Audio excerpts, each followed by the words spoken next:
Janganlah engkau lalui, dengar doaku.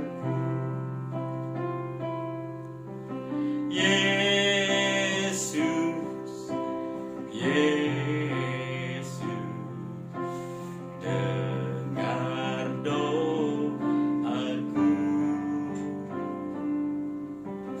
Janganlah Tuhan lalui, berilah berkat-Mu. Salam. Bapak Ibu yang saya kasih dalam Tuhan Yesus Kristus, hari ini bertemu dengan saya Pendeta Munir Daliman. Pada tanggal 19 Juli saya akan menyampaikan satu firman Tuhan. Bertobatlah sebab kerajaan sorga sudah dekat, saudara. Sekali lagi saya ingin katakan, bertobatlah sebab kerajaan sorga sudah dekat. Kata sudah dekat dalam bahasa Yunani dipakai engus. Engus sama dengan at the hand dalam bahasa Inggris. Artinya kerajaan sorga itu ada di tanganmu, ada di tangan kita. Maka Yesus mengatakan, ketika aku mengusir setan dengan kuasa roh Allah, dengan jari Allah, dengan tangan Allah, kuasa Allah, maka kerajaan Allah itu sudah dekat.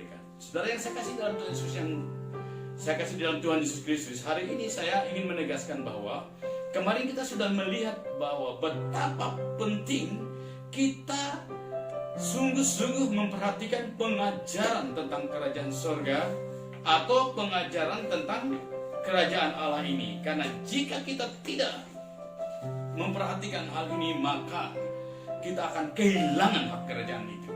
Saudara, minggu yang lalu saya menyampaikan bahwa umat Israel, khususnya orang Farisi, ahli-ahli Taurat, pemuka-pemuka agama itu, dikatakan kerajaan itu akan diambil daripadamu, akan diberikan kepada bangsa-bangsa yang menghasilkan buah kerajaan itu. Ingat baik-baik, tatanan penciptaan, tatanan Allah menciptakan langit dan bumi, mengapa Allah menghadirkan, menciptakan alam semesta ini, adalah tatanan dengan tatanan kerajaan. Itulah sebabnya ketika kerajaan surga hadir di bumi melalui penciptaan, bahkan dalam perjanjian lama itu disebut lambang kerajaan surga itu adalah Taman Eden. Nah, itu melambangkan pemerintahan Allah yang di surga itu turun ke bumi, saudara. Nah, ketika pemerintahan Allah turun ke bumi dari zaman kejadian penciptaan itu sampai kepada kedatangan Yesus Kristus, kerajaan surga itu jarang diberitakan dan bahkan jarang dikhotbahkan.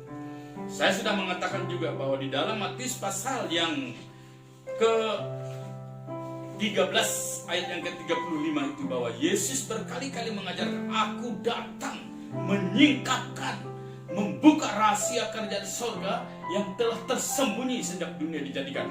Matius pasal 13 ayat 35, saudara baca lagi berulang-ulang kali.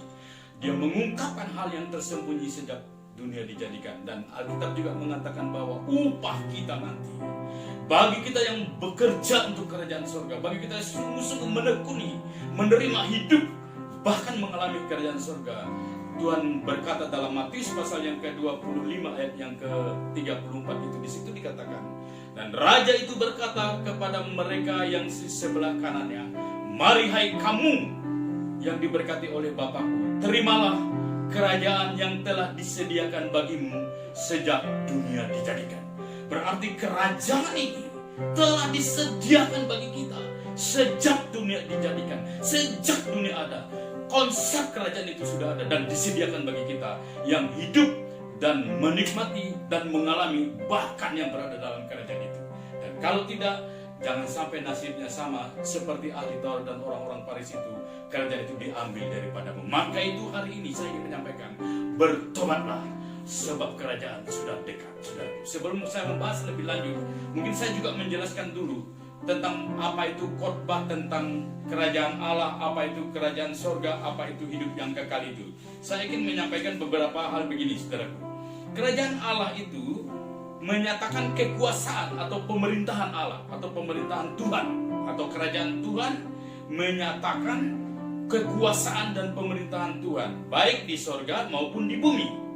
Dimanapun Tuhan dapat mengekspresikan dirinya dan kuasanya kepada semua ciptaannya melalui umat pilihannya. Jadi kalau saudara diciptakan oleh Tuhan lalu dipilih menjadi anak-anak kerajaan, umat kerajaan, maka Tuhan memakai kita untuk mengekspresikan kuasa kerajaan itu lewat pemerintahan atau kerajaan Tuhan atau kerajaan surga itu. Lalu kerajaan surga adalah menyatakan tempat kediaman Tuhan, tempat di mana Tuhan itu bertakhta, dan pemerintahan Tuhan yang ada di surga datang ke bumi melalui Yesus Kristus dan memerintah secara rohani di dalam hidup orang-orang percaya. Jadi kerajaan surga itu adalah berbicara soal lokasi, mungkin surga tempat kediaman Bapa. Kerajaan surga itu bersifat rohani yang ada memerintah di dalam hidup kita.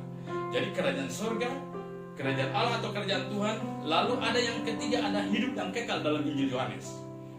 Hidup yang kekal itu artinya adalah kehidupan yang dialami orang sejak percaya Yesus sampai pada hidup dalam kekekalan nanti selama-lamanya di surga, yaitu di tempat kediaman Allah. Jadi ada 3 istilah yang dipakai berbarengan dalam kitab Alkitab itu, khususnya dalam Injil.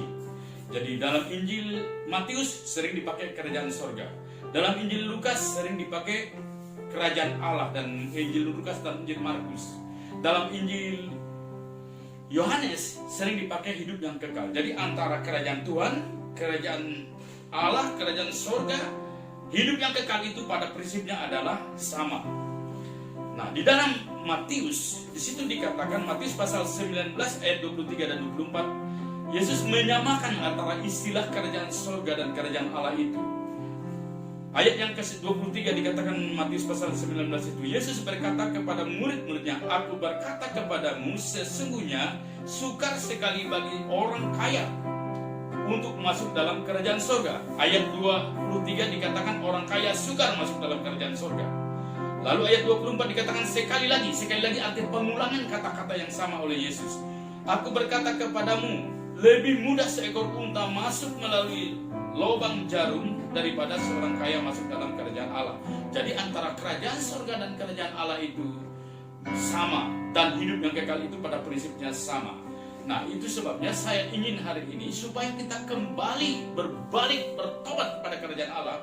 Karena jika kita tidak kembali, jika kita tidak bertobat seperti orang Farisi, ahli-ahli Taurat itu, dan pemuka-pemuka agama itu, maka kerajaan Allah, kerajaan surga itu diambil daripadamu, diserahkan kepada orang yang menghasilkan buah kerajaan itu.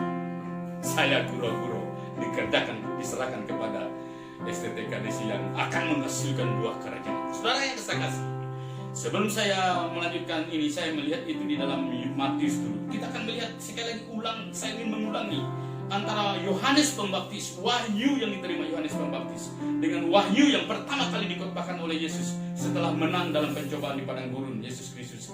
Yohanes Pembaptis setelah keluar dari padang gurun, setelah berdoa berpuasa, wahyu yang mereka terima adalah wahyu tentang kerajaan surga. Mari kita akan baca Matius pasal 3 ayat yang ke-2 dan ayat yang ke-8. Mungkin dari ayat yang ke-1 Matius pasal 3 itu sekarang. Pada waktu itu tampillah Yohanes Pembaptis di padang gurun Yudea dan memberitakan, "Bertobatlah sebab kerajaan surga sudah dekat." Terus ayat yang ke-8. Ayat yang ke-8. "Jadi hasilkanlah buah yang sesuai dengan pertobatan." Ya, hasilkanlah sesuai dengan buah pertobatan. Lalu pasal 4 ayat 17 di dalam Matius itu khotbah Yesus pertama kali sebelum memulai khotbah di bukit. Dia berkata, "Bertobatlah sebab kerajaan surga sudah dekat." Kata bertobat artinya metanoia, saudara. Jadi dalam Alkitab itu ada beberapa istilah pertobatan yang dipakai, ada perubahan pikiran. Perubahan itu ada istilah metanoia, ada istilah metamorfe, karakter tabiat, ada istilah metalaso, ada istilah metatantemi, ada istilah metaskematiso, ada istilah beberapa perubahan bahasa Yunani dalam kitab itu. Tetapi saya tidak akan berkhotbah tentang metaskematiso. Metaskematiso itu pertobatan seperti bunglon itu. Nah, sekarang saudara bertobat artinya metanoia. Kata metanoia berasal dari kata meta plus noia. Meta itu artinya perubahan. Noia itu artinya pikiran. Pikiran. Nous kita, pikiran kita. Itulah sebabnya mengapa kita harus berubah pikiran, berbalik kepada kerajaan sorga. Berbalik kepada kerajaan sorga dan hasilkanlah buat pertobatan, ayat yang ke-8. Coba baca.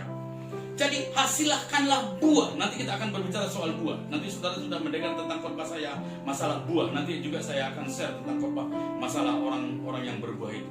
Ayat ke-8, coba pasal 3 tadi. Jadi hasilkanlah buah yang sesuai dengan pertobatan. Ya, di situ sebenarnya Yohanes Pembaptis sedang mengecam.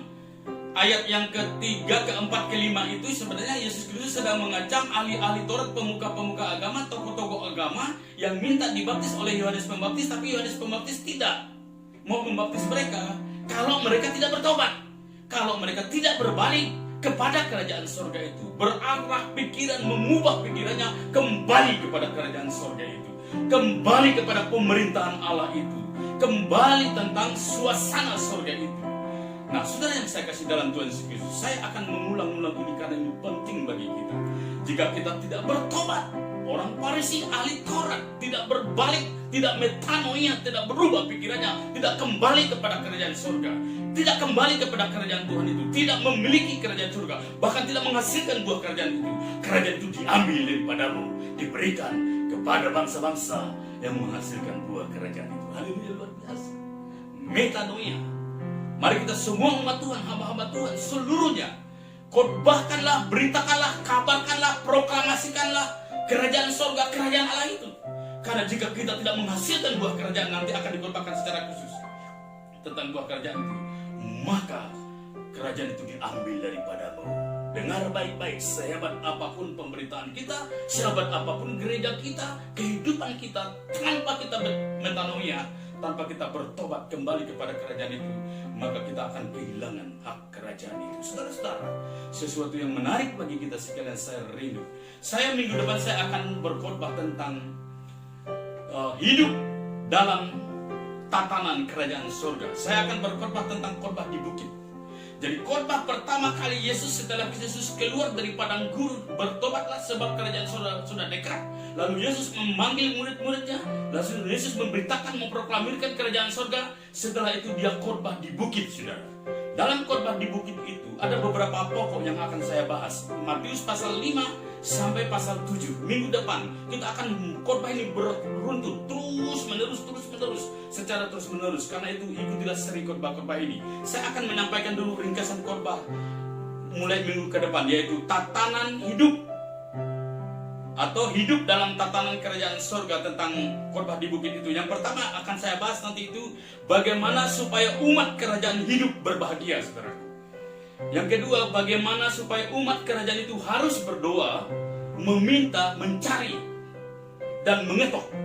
Apa yang saudara minta, apa yang saudara doakan, apa yang saudara cari, bukankah lebih utama saudara meminta, mencari, dan mengetok kerajaan Allah itu? Yang ketiga, saya akan berkhotbah bagaimana umat kerajaan itu bersikap. Umat kerajaan itu bersikap terhadap Bapa dan Tuhan.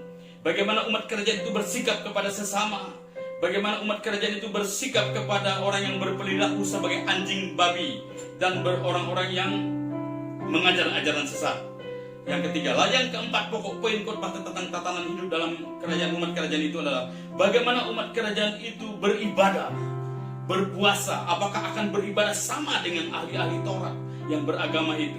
Yang kelima, saya akan khotbahkan di dalam khotbah di bukit itu adalah bagaimana umat kerajaan bersikap terhadap harta. Bagaimana kita mengatur, mengelola harta kita ini? Apakah engkau menaruh hartamu di surga, akan engkau menaruh hartamu di bumi? Sebab di mana hartamu berada, di situ hatimu berada. Tetapi saya membaliknya, di mana hatimu berada, di situ hartamu berada. Itulah sebabnya umat kerajaan perlu diajar bagaimana dia bersikap terhadap harta. Yang keenam, bagaimana umat kerajaan itu harus mengutamakan Tuhan dan kerajaannya. Khotbah di bukit. Yang ketujuh, bagaimana umat kerajaan itu harus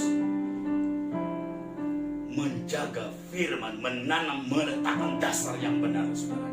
Saudara-saudara yang saya kasih dalam Tuhan Yesus Kristus, minggu ini minggu di mana kita harus berbalik, metanoia, semua kembali kepada kerajaan surga. Saya akan mengajarkan ini terus-menerus sampai Tuhan Yesus datang. Dan Yesus Kristus adalah jalan keselamatan. Surga adalah tujuan hidup kita. Tuhan berkati kita, selamat hari Minggu. Haleluya. Haleluya. Satu. Janganlah Tuhan lalu berilah berkat-Mu. Saudara, berkat kerajaan melimpah-limpah. Haleluya. Baik berkat masa kini maupun berkat yang akan datang, baik berkat jasmani maupun berkat rohani.